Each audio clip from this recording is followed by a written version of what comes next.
another case that she has. We were having problems with e-file yesterday, so it may have been very late in the day. I don't know if it made it, but it's... I received it this morning, Your Honor. I can tell you what it is. We kind of discussed this with Ms. Simmons earlier this morning. Ms. Taylor pled a couple months ago on, I think, 2 other cases, and got probation. She was ordered to safety. Before she could get sent to safety, this case got indicted, and that kept her here. This case was indicted about a month ago, first week in November. Okay.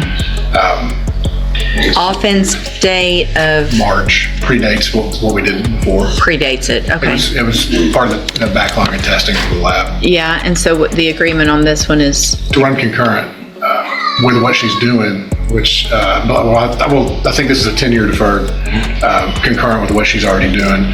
Mr. Galmore's position is that since she's had to wait a few extra months in custody and not able to go to safety as ordered, he's asking that safety condition be switched to maybe ISF or something else if the court deems appropriate. So what I would do at that point is it would get reset for sentencing, and they would have to do a new substance abuse evaluation.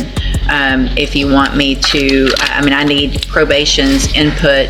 If their recommendation previously was for safety, then she hasn't received any treatment. I understand that she's been in custody, but that's not treatment. And so if she's going to get a probation on a possession to go along with that, there's going to be some treatment, and I would anticipate it would be in custody treatment. And that's what my motion on the motion to modify probation was suggested, was an alternative treatment program that just may be shorter. I think the real reason for the argument would be the fact that she is farther removed from her drug use at this point than it was originally considered. I would consider ISF, but I'm not going to do outpatient. I think we need something with 2 felony probations that's a little more intensive.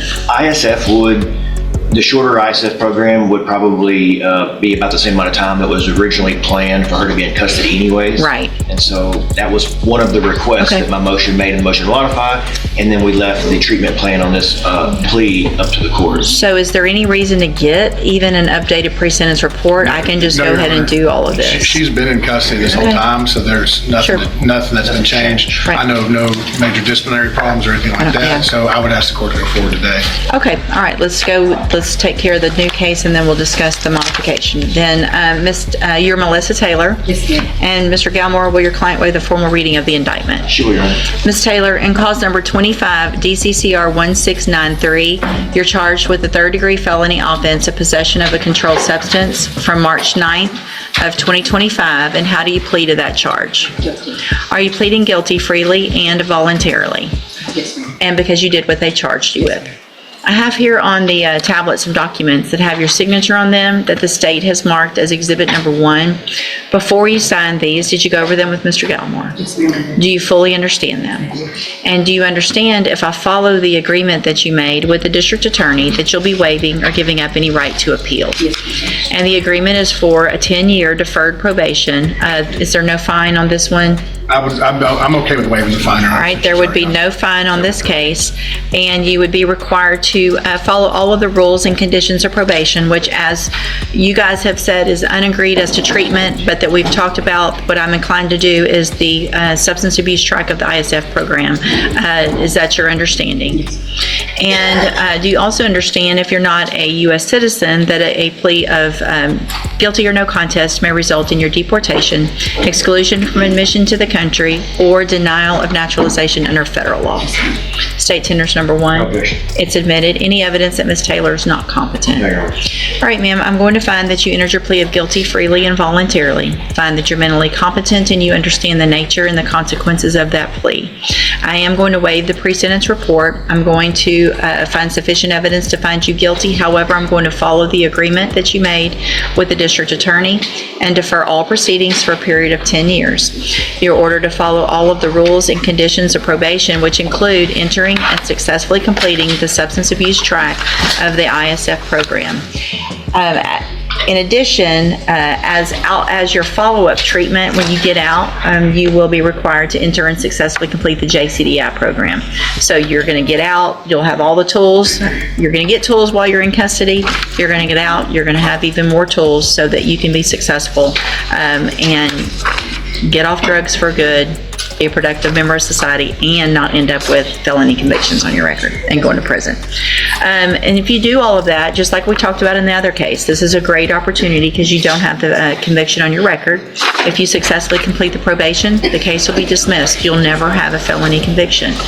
The other side of that is if you violate any condition in this case, you'll be brought back into court, you could be found guilty, and you could go to prison for between 2 years and up to 10 years. Do you understand? Yes, ma'am.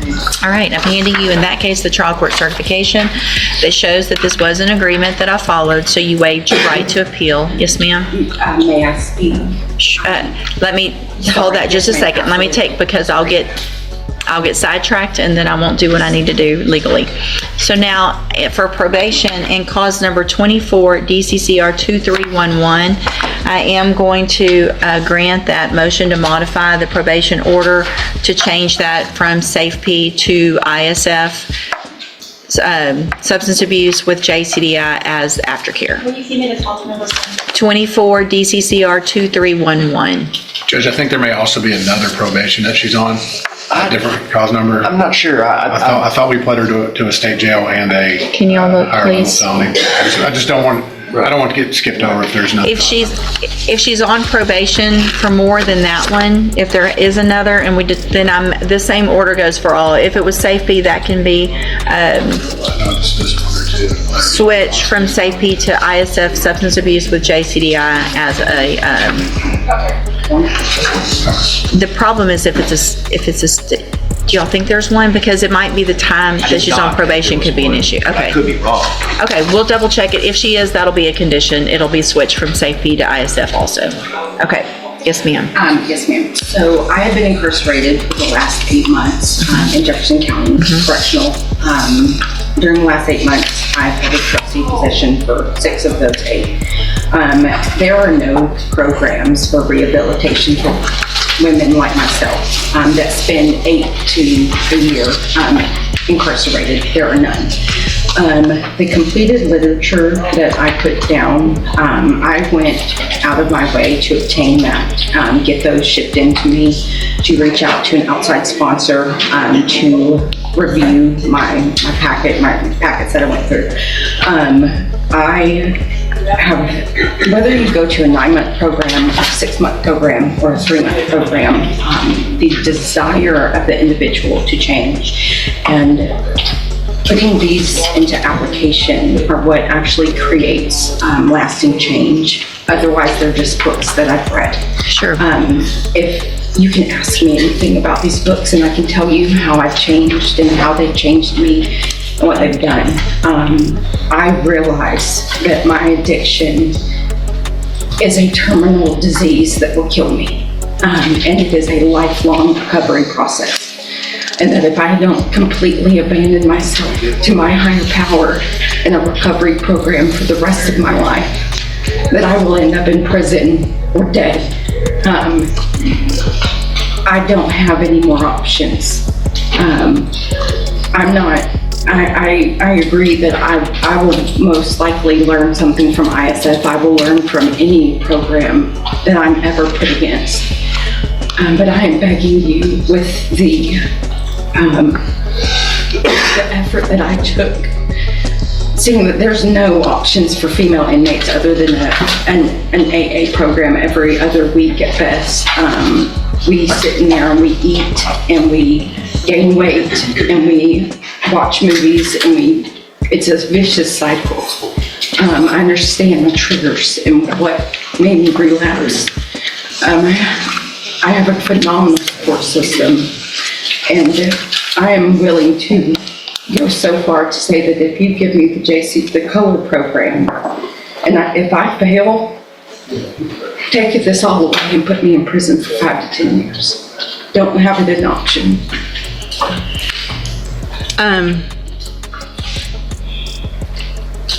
Mr. Nichols, so Big red letters. So here's the thing, Ms. Taylor, the words that you're saying are, no, I mean, I can tell that you're sincere. I hear people say those words somewhat often. I wish more. Sometimes I feel like they're sincere, others I don't. I agree, there are not programs because jail is just a rotation. coming and going, and it's hard to get programs going because by the time someone gets started, they're probably leaving, and it could be better. I appreciate what you've done. I'm inclined, but here's my fear, is that I don't want to do what you're asking and set you up for failure. So if I do what you're asking and you violate, there's going to be a notation about all of this. Mr. Nichols will remind me, probation will remind me, and there won't be, okay, now I need SafeP, now I need ISF. I'm that dedicated to my recovery. You know, I usually have a pretty good memory for these things, Judge.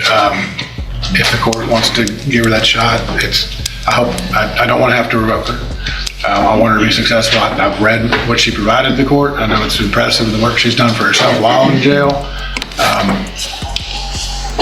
I'd hate to see it all fall apart, though. I mean, I think the case she's on, other case she's on probation for is assault on an officer. And I know there was at least one state jail. I do have, so 24 DCCR 2177 is another, she's on probation for. There is another probation. And so 24 DCCR 2177, so whatever I do to modify conditions are going to be the same on those. So I guess what I'm going to do, Ms. Taylor, is I'm going to give you this opportunity. It's 100% up to you to take it. Otherwise, you have 3 felonies that you're going to go to prison for. I will be a success. And here's the thing. If you feel like you're slipping and you need more and you go say, I need SafeP or I need an ISF before it ends up with me, that's one thing. That's a hard decision to make. But if you're truly committed to it and you feel yourself slipping that you need inpatient, it's going to be up to you to make that decision to ask for it. If it gets so far that you're here, it's going to be too late. All right, so then I'm going to modify the conditions of all of those probations, including the new case, to order that Ms. Taylor enter and successfully complete the JCDI program and not have to go to ISF or SafeP in any of them. So take advantage of this. I did everything else. I think so. All right, good luck. Yes, ma'am. There's two old probations, the 2 prior ones, and 1 new one. So we've got 3. All right, so we're going on. Count is a third degree. Okay, so more of it. All right, so are you Perry Robertson? Yes, ma'am. And will your client waive the formal reading of the indictment in each case? There you are. Mr. Robertson, in cause number 25 DCCR 0498, you're charged with the state jail felony offense of evading arrest or detention with previous convictions, and that's from March 23rd of 2025. The indictment alleges you were previously convicted of evading detention February 23rd of 1998, and then again January 10th of 2000. And then it further alleges you were convicted previously of possession of a controlled substance, a state jail felony, April 22nd of 1999. Then after that was final, you were convicted of delivery of a controlled substance, a state jail felony, November 20th of 2000. And then after that, possession of a controlled substance, a state jail felony, November 4th of 2003. And then convicted of 2 delivery of controlled substance, state jail felonies, June 13th of 2005. After that, convicted of possession of a controlled substance, a state jail felony, February 19th of 2008.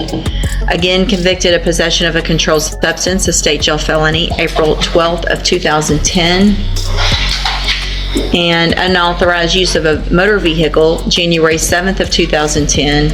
And then finally, possession of a controlled substance, a state jail felony, July 29th of 2024. And how do you plead to that charge? Are all of those prior convictions true? Did you enter your plea of guilty and true to all of those convictions freely and voluntarily? And because they're all actually true. All right, I do want to know, what was that what did he get last year?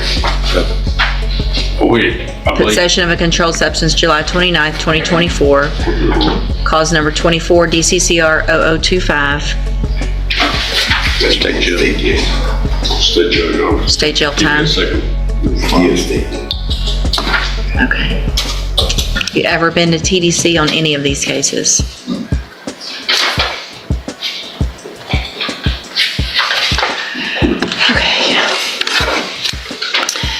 So you understand if I follow that agreement, you're waiving your right to appeal, right? Yes, ma'am. Do you also understand, if you're not a U.S. citizen, that a plea of guilty or no contest may result in your deportation, exclusion from admission to the country, or denial of naturalization under federal law? State tenders number one. No objection. It's admitted.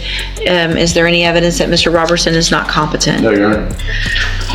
And the agreement is for a dismissal in 0499, correct? No, there's two cases. Two cases, Judge. What did I just read? CC. Oh, to run CC. Sorry. Let me go through. So then, that helps me. Hold on. I got to write this.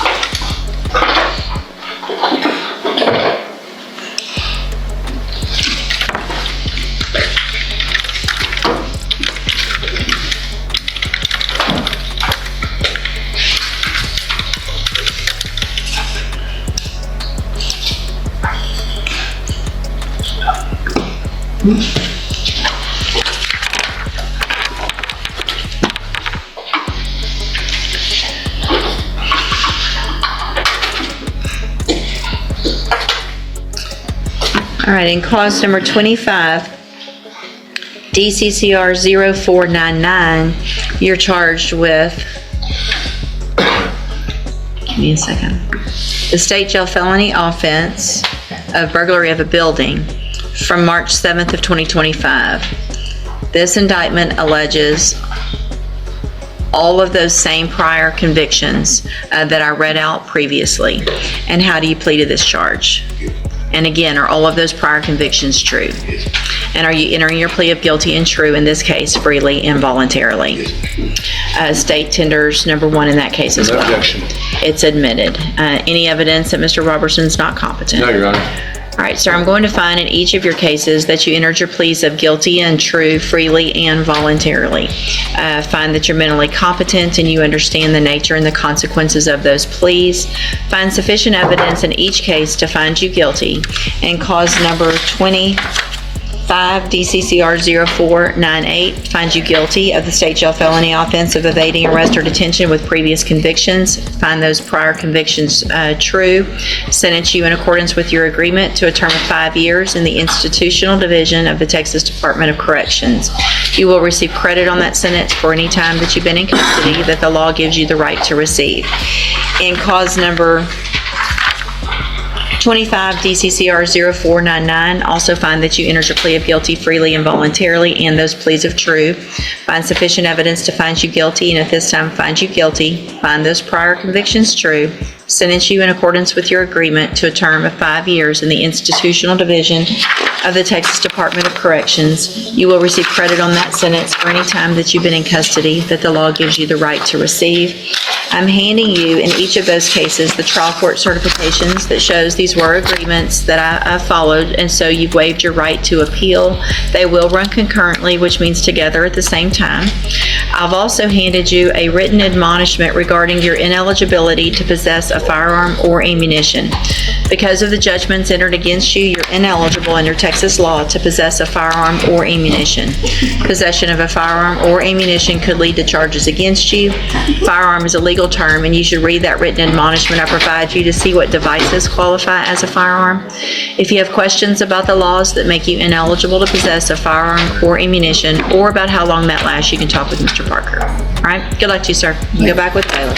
Good morning. Are you Burton Edward Bailey? Yes, ma'am. And will your client waive the formal reading of the indictment? He will, excuse me, he will, Your Honor. Mr. Bailey, in cause number 25, DCCR 1380, you're charged with the state jail felony offense of theft of property with previous convictions, and that's from August 9th of 2025. The indictment alleges you were previously convicted of theft May 13th of 1991, and then again January 11th of 2024, and then August 29th of 2024. And then it further alleges that you were convicted of possession of a controlled substance, a state jail felony, October 2nd of 2008. And I After that was final, convicted of possession of a controlled substance, a state jail felony, October 26th of 2011. Convicted of delivery of a controlled substance, a state jail felony, May 11th of 2012.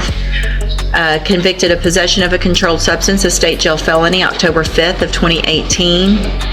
And then convicted of possession of a controlled substance, a state jail felony, July 31st of 2024. And how do you plead to that charge? True. Well, are you guilty or not guilty of the theft?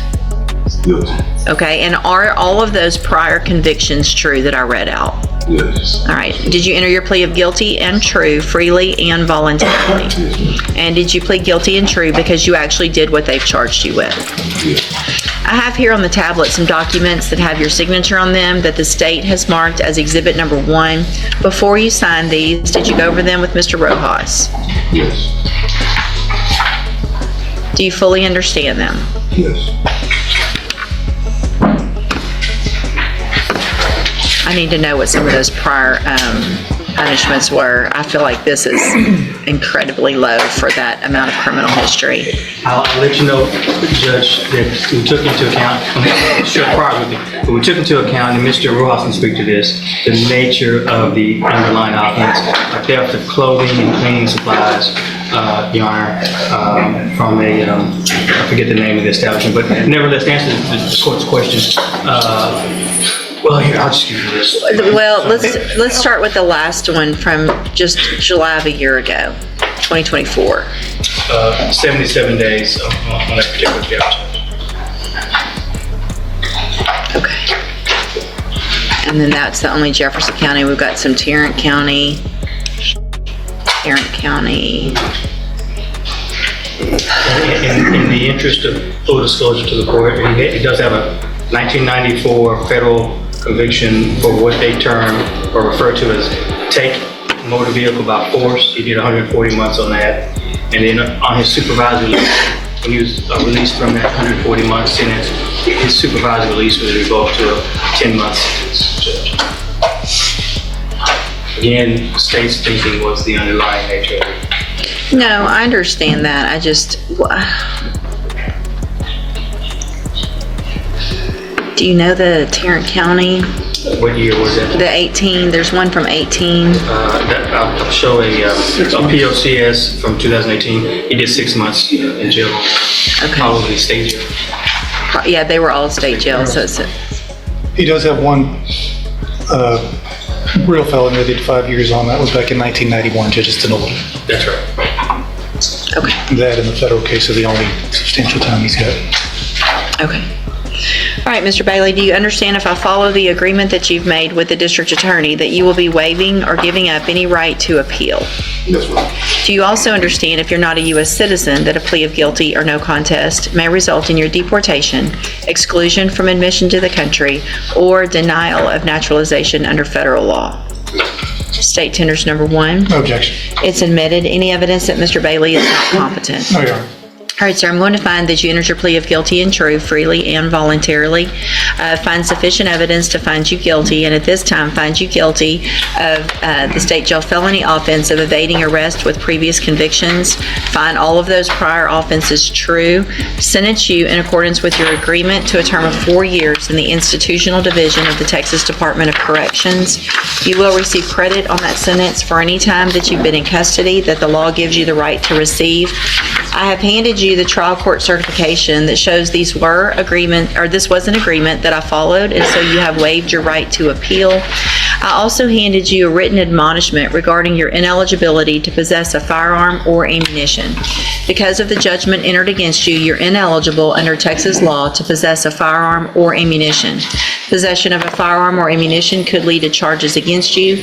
Firearm is a legal term, and you should read that written admonishment I provided you to see what devices qualify as a firearm.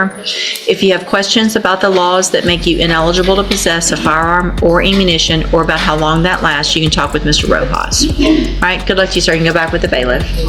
Thank you. Thank you, Mr. Coleman, Mr. Rojas. Good morning. Are you Tristan Calhoun? And will your client waive the formal reading of the indictment in each case? He will, Your Honor.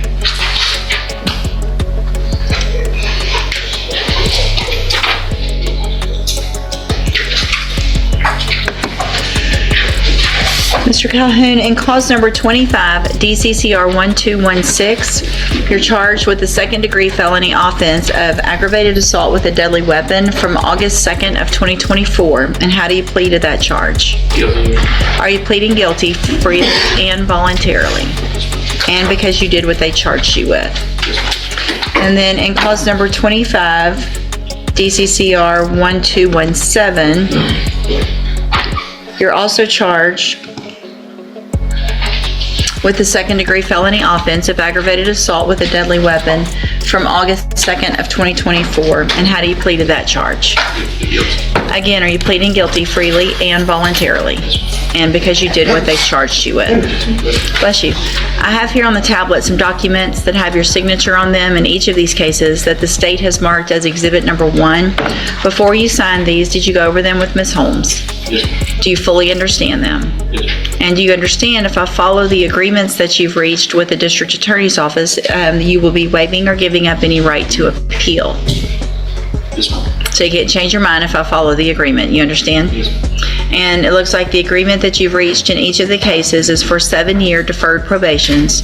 There would be $500 fines. There would be, you'll be required to follow all of the rules and conditions of probation, including paying any restitution that would be determined between now and when we come back for sentencing, and also having no contact with the victims in either of the cases. Do you understand? Yes, ma'am. Do you also understand, if you're not a U.S. citizen, that a plea of guilty or no contest may result in your deportation, exclusion from admission to the country, or denial of naturalization under federal law? Yes, ma'am. State tenders number 1 in each case. No objection. It's admitted in each case. Is there any evidence that Mr. Calhoun is not competent? No, Your Honor. All right, sir, I'm going to find in each of your cases that you entered your pleas of guilty freely and voluntarily, find that you're mentally competent and you understand the nature and the consequences of those pleas, find sufficient evidence in each case to find you guilty. However, I'm going to reset your case, both of them, for sentencing so that the probation department can do a pre-sentence report. Again, that'll give me more information about you, your cases, determine any restitution, and then we'll come back later for sentencing. What's the state's position, Ms. Malfino, with regard to bond based on the nature of those plea agreements? Judge, I have no objection to the PSI bond in this case. Misdemeanor conviction from 4 years ago. For my review of his criminal history, I would ask, as the court has already stated, that he not have any contact with Sierra Williams or Keithera Fowler, the complainants in these cases. It doesn't appear that these parties know one another. It appears like this is more of a road rage, traffic accident gone wrong type thing. What was the first name, Sierra? Sierra Williams and Keithera, Keithera Fowler. The indictment on that one says Ardwan as the last name.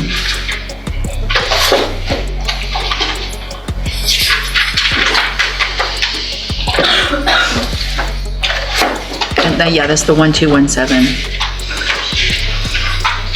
And I can just put Yes, both. it does. So she must go by both names. Okay, so Fowler, Ardwan. Correct. All right, so That he, he not, I'm sorry, excuse me. Sure. That he not possess a weapon because it was involved in this case.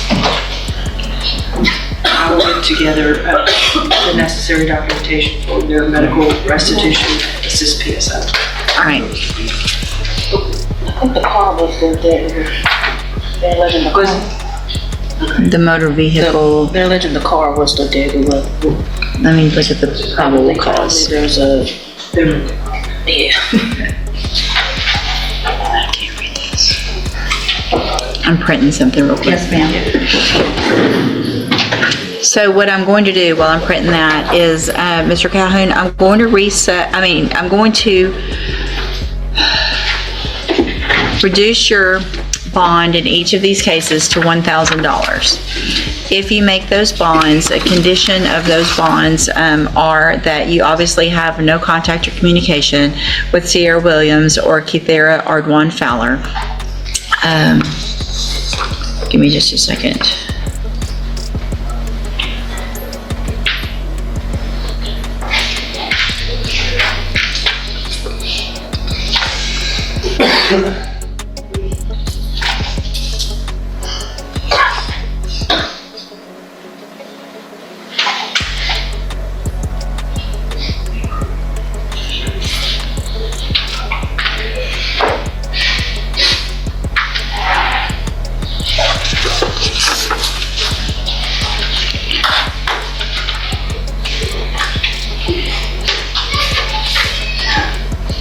I'm taking that back. I'm not gonna change the bond because there's the potential of some type of upfront, either treatment or cognitive issue. I mean, what happened on this day this is pretty serious.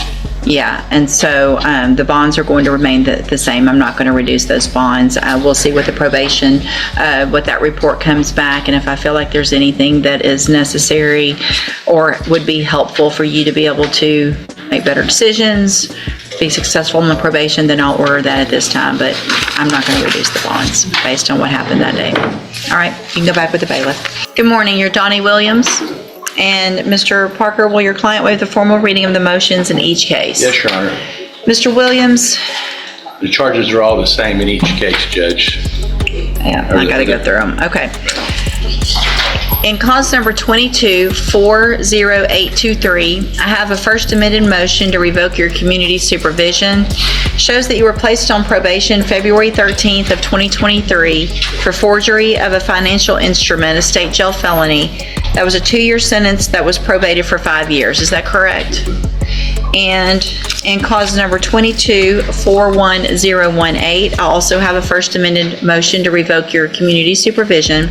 Again, also shows you were placed on probation February 13th of 2023 for forgery of a financial instrument, a state jail felony. And again, that was a 2-year sentence that was probated for 5 years, correct?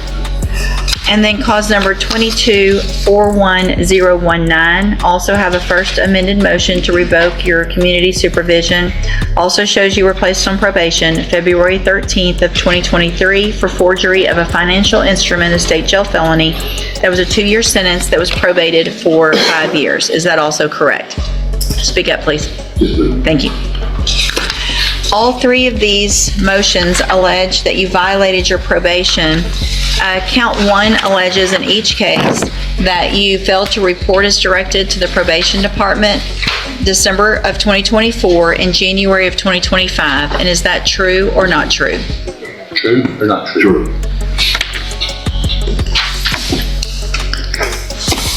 Count 2 in each case alleges that you failed to provide verification of completing the theft program or the theft prevention class. Is that true or not true? Count 3 in each case alleges that you did not provide verification of entering and successfully completing the moral recognition therapy. Is that true or not true? MRT program. MRT. True. That's what we're talking about. Count 4 in each case alleges that you are behind in your court-assessed fees. Is that true or not true? True. Did you enter your pleas of true to counts 1 through 4 in each of these cases freely and voluntarily? And did you plead true because all of those counts are actually true? True. In each of these cases, I have here on the tablet some documents that have your signature on them that the state has marked as exhibit number 1. Before you signed those, did you go over them with Mr. Parker? Yes. Do you fully understand them? Yes.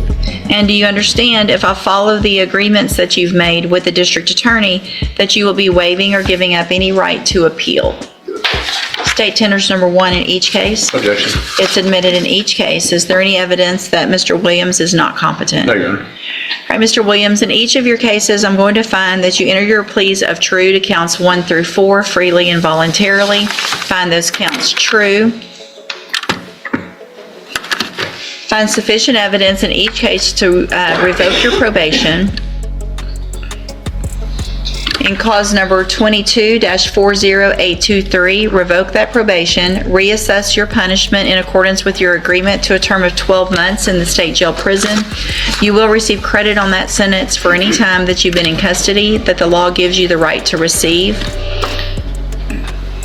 Cause number 22-41018.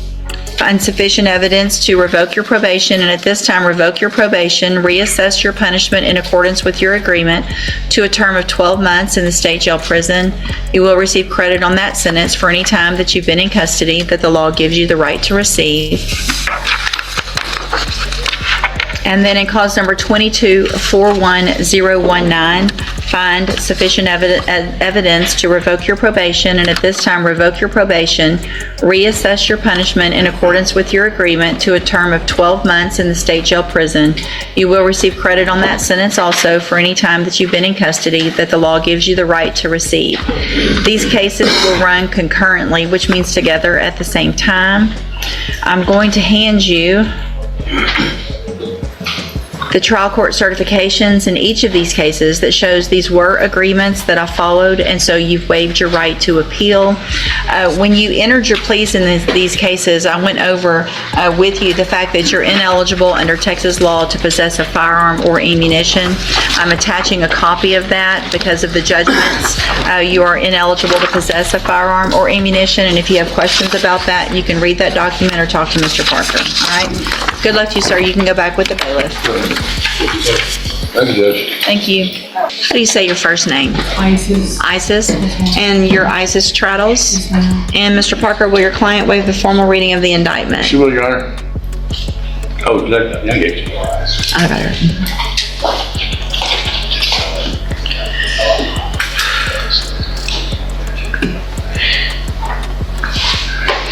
Ms. Traddles, in cause number 25, DCCR 1478, you're charged with a state jail felony offense of injury to a child from July 21st of 2025. And how do you plead to that charge? Are you pleading guilty freely and voluntarily? And are you pleading guilty because you actually did what they've charged you with? I have here on the tablet some documents that have your signature on them that the state has marked as exhibit number 1. Before you signed these, did you go over them with Mr. Parker? Do you fully understand them? And do you understand, if I follow the agreement that you've made with the district attorney, that you'll be waiving or giving up any right to appeal? And it looks like the agreement that you've reached is for a 5-year deferred probation. There would be a $500 fine. You would be required to follow all of the rules and conditions of probation, which would include entering and successfully completing an anger management program. You understand? Do you also understand, if you're not a U.S. citizen, that a plea of guilty or no contest may result in your deportation, exclusion from admission to the country, or denial of naturalization under federal law? Judge, I'm sorry to interrupt the plea. Your Honor, I just realized that there's information in my file that indicates restitution for the hospital bill for the child. I shared it with Mr. Parker. It's $346. I don't know if we want to maybe put this on hold. Well, so I'm going to reset it for sentencing, and that can be confirmed with probation between now and sentencing. And then just make sure they know about the restitution amount. So if there's any restitution between now and sentencing, they'll get that figured out, and it will be ordered if there was any restitution. You understand? So you say I'm gonna have to pay that? What? I'll take, they're gonna look into that. They're gonna reset. They're going to look into it. If there was something that had to be paid or is owed because of what you did that insurance didn't cover or whatever it is, then yes, you're going to have to pay it. And I'm going to make that notation on the agreed punishment recommendation that I've said restitution to be determined, if any. Your Honor, we're requesting a personal bond. Hold on, let me get there. I'm sorry. Okay, did I already ask about Immigration. Immigration? That's what you did, Judge. Okay. State tenders number 1. Okay. It's admitted. Any evidence that Ms. Traddles is not competent? No, Your Honor. All right, ma'am, I'm going to find that you entered your plea of guilty freely and voluntarily. Find that you're mentally competent and you understand the nature and the consequences of that plea. Find sufficient evidence to find you guilty. However, I'm going to reset your case for sentencing so that the probation department can do a pre-sentence report. That'll give me more information about you and your case, and then we'll come back later for sentencing. Mr. Coleman, what is your position with regard to bond? The state's unopposed to either lowering the bond or a personal bond. Judge, she has no criminal history. In fact, information I found in the case that she was cooperative with law. So where is the child now? Who's he living with? Okay, so this wasn't your child? Do you have any children? All right, so here's what I'm going to do. I'm going to reduce your bond to $1,000. I'm going to make that a personal bond, which means you do not have to pay any money to get out. If you don't show up to court, you're going to have to pay the $1,000 and they'll come after you. But you'll just be released today. But there's some very important things about that. So the first thing you do when you're released is go to the probation department so they can get that pre-sentence report done. If for some reason it's later in the day, then go first thing tomorrow morning. But if it's not, then go straight there this afternoon. You'll get some paperwork today that tells you where to go. If for any reason you don't follow through with that report, then you run the risk of me not accepting the plea agreement and things could be much worse. You understand? Also, if you're arrested for anything between now and the time that we come back for sentencing, you run the risk of me not accepting the plea agreement. You understand that also?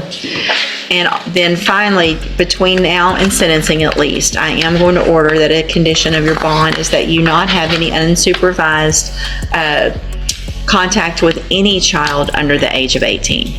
Now, that obviously may change in the future, but just for between now and then, I don't want any unsupervised until I know what we have in place and I can find out more about the case. Understood? All right, you can go back with the bailiff. All right, are you Robert Lowe? And so Mr. Lowe was previously in court, entered pleas of guilty to 3 cases of possession of child pornography. There was an agreement in those 3 cases for a 7-year deferred probation and a $1,000 fine with dismissals, I think, in 3 or 4 other cases. I've received the pre-sentence report. Has everyone had an opportunity to review that report? Yes, Your Honor.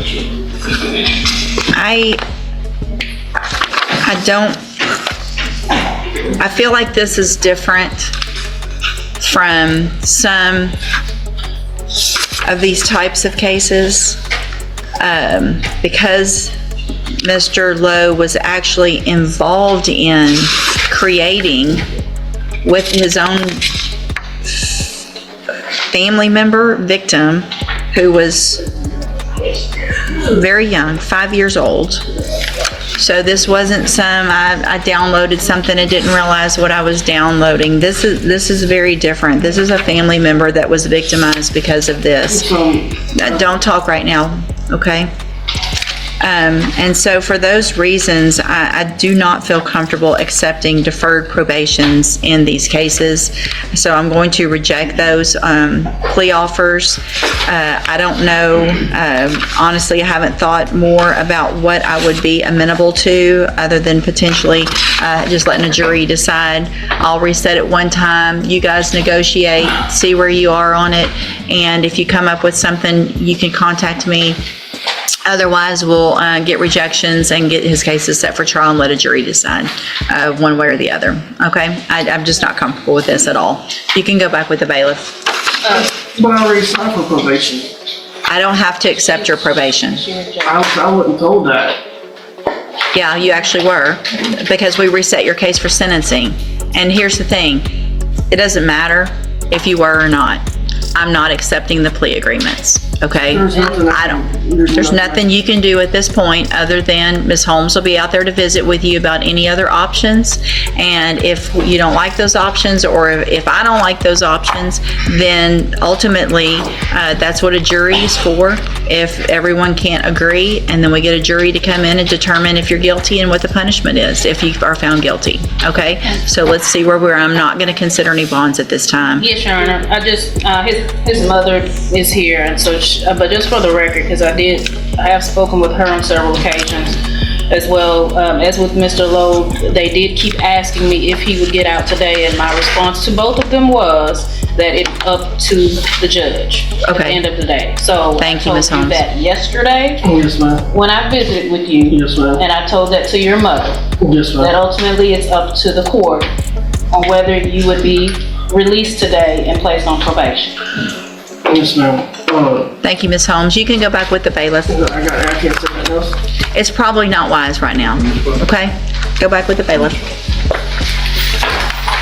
I'm going to delete the other dismissals that came through at this time.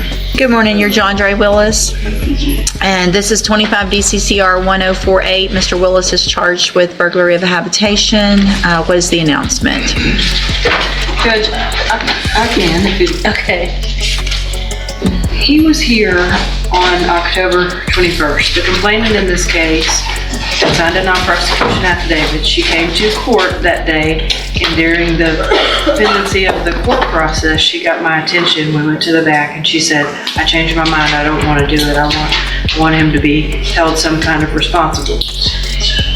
Based on that fact, I took that non-prosecution affidavit, kind of out of the equation, and the court imposed the bond conditions by agreement that the bond would be reduced at $7,500. He was to have no contact with her or GPS, and he had to go and live with his mom in Iberia. Correct. And we have the address.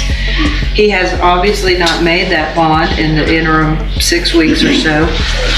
She has not reached back out to me, but in light of that fact, I don't feel comfortable making the offer that has been requested for a misdemeanor.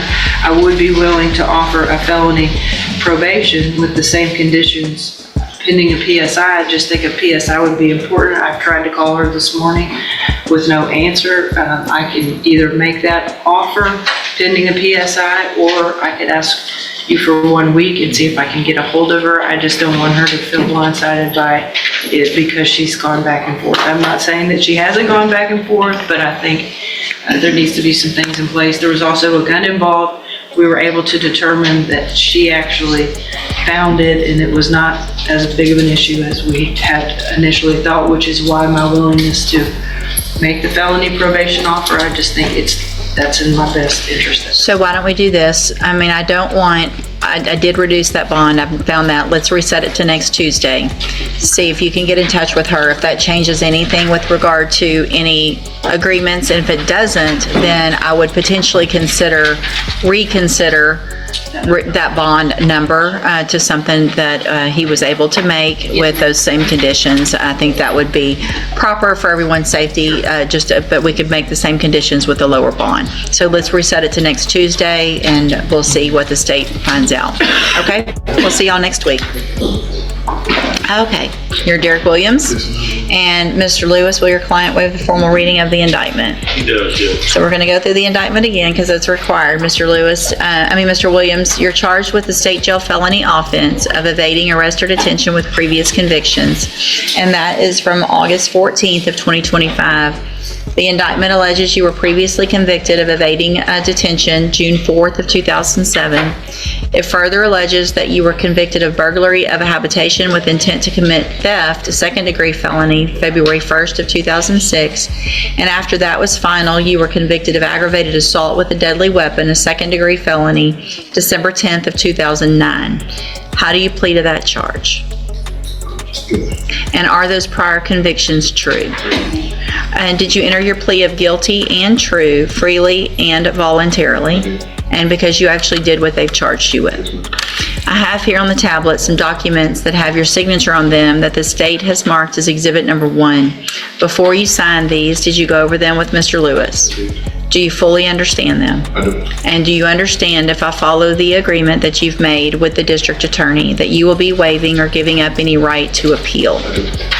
Do you also understand, if you're not a U.S. citizen, that a plea of guilty or no contest may result in your deportation, exclusion from admission to the country, or denial of naturalization under federal law? State Tenders Number 1. Move this. It's admitted. Is there any evidence that Mr. Williams is not competent? No. All right, sir, I'm going to find that you entered your plea of guilty freely and voluntarily. Find that you're mentally competent and you understand the nature and the consequences of your plea.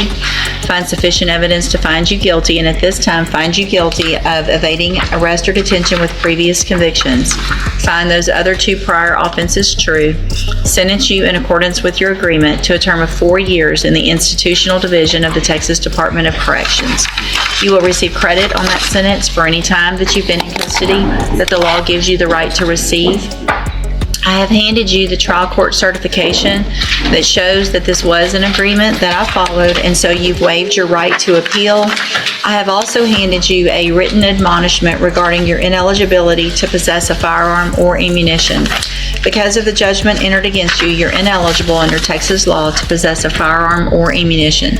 Possession of a firearm or ammunition could lead to charges against you. Firearm is a legal term, and you should read the written admonishment I provided you to see what devices qualify as a firearm. If you have questions about the laws that make you ineligible to possess a firearm or ammunition, or about how long that lasts, you can talk with Mr. Lewis. Good luck to you, sir. You can go back with the bailiff. Thank you. Not an aggravated. No, sir. Good morning, sir. Are you Luther Sharp? Yes, ma'am. Mr. Vasquez, will your client waive the formal reading of the indictment? Yes, Your Honor.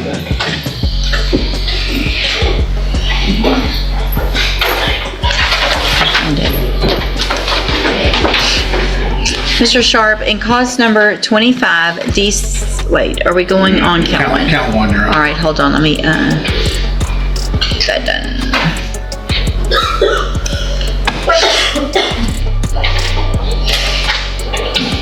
Okay, in 25 DCCR 0916, the state has elected to proceed on count one only. It alleges that you committed the second-degree felony offense of aggravated assault with a deadly weapon from May 26th of 2025, and how do you plead to that charge? Are you pleading guilty freely and voluntarily? Yes, ma'am. And are you pleading guilty because you actually did what they've charged you with? Yes, ma'am. I have here on the tablet some documents that have your signature on them that the state has marked as exhibit number 1.